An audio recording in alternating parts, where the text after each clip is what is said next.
ರಾಜ್ಯ ಸರ್ಕಾರ ಮತ್ತು ರಾಜಭವನದ ನಡುವೆ ಹಲವು ವಿಚಾರಗಳಲ್ಲಿ ಶೀತಲ ಸಮರ. ರಾಜ್ಯ ರಾಜಕೀಯದ ಕುತೂಹಲ ಕೆರಳಿಸಿದ್ದ ಪ್ರಶ್ನೆಯೊಂದಕ್ಕೆ ಈಗ ಉತ್ತರ. ರಾಜ್ಯಪಾಲ ಥಾವರ್ ಚಂದ್ ಗೆಹ್ಲೋಟ್ ಅವರು ಜಂಟಿ ಅಧಿವೇಶನಕ್ಕೆ ಹಾಜರಾಗುವುದು ಈಗ ಬಹುತೇಕ ಖಚಿತ. ಸರ್ಕಾರದ ಪರವಾಗಿ ಸಿದ್ಧಪಡಿಸಲಾದ ಭಾಷಣವನ್ನು ಪೂರ್ಣ ಪ್ರಮಾಣದಲ್ಲಿ ಓದುತ್ತಾರೆಯೇ ಎಂಬುದು ಈಗ ದೊಡ್ಡ ಪ್ರಶ್ನೆ. 23ರಂದು ಧರ್ಮಸ್ಥಳದ ಮಹೋತ್ಸವ ಭವನದಲ್ಲಿ ಉಗ್ರ ಮಂಜು ಹಾಗೂ ಸಾಯಿ ಸಂಧ್ಯಾ ದಾಂಪತ್ಯ ಜೀವನಕ್ಕೆ ಕಾಲಿಡಲಿದ್ದಾರೆ. ಮಂಜು ಮನೆಯಲ್ಲಿ ಹಳದಿ ಶಾಸ್ತ್ರದ ಸಂಭ್ರಮ ವಿಜೃಂಭಣೆಯಿಂದ ನಡೆಯಿತು.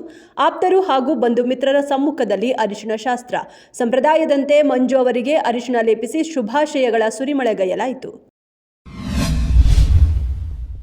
ಕೆಂಪೇಗೌಡ ಏರ್ಪೋರ್ಟ್ನಲ್ಲಿ ವಿದೇಶಿ ಮಹಿಳೆಗೆ ಲೈಂಗಿಕ ಕಿರುಕುಳ ನೀಡಿದ ಆರೋಪದ ಮೇಲೆ ಓರ್ವ ವ್ಯಕ್ತಿಯ ಬಂಧನ.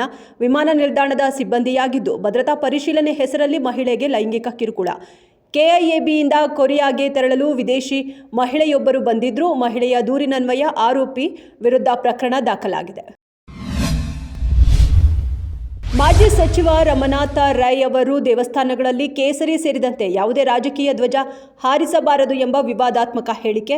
ಉಡುಪಿ ಡಿಸಿ ಕೇಸರಿ ಧ್ವಜ ಹಾರಿಸಿದ್ದನ್ನ ಖಂಡಿಸಿ ಎಲ್ಲರಿಗೂ ಸಂಬಂಧಿಸಿದ ದೇಗುಲಗಳಲ್ಲಿ ತಟಸ್ಥತೆ ಕಾಪಾಡಬೇಕೆಂದರು. ಈ ಹೇಳಿಕೆಗೆ ಹಿಂದೂ ಪರ ಸಂಘಟನೆಗಳು ಮತ್ತು ಸಾರ್ವಜನಿಕರಿಂದ ಸಾಮಾಜಿಕ ಜಾಲತಾಣಗಳಲ್ಲಿ ವ್ಯಾಪಕ ಆಕ್ರೋಶ.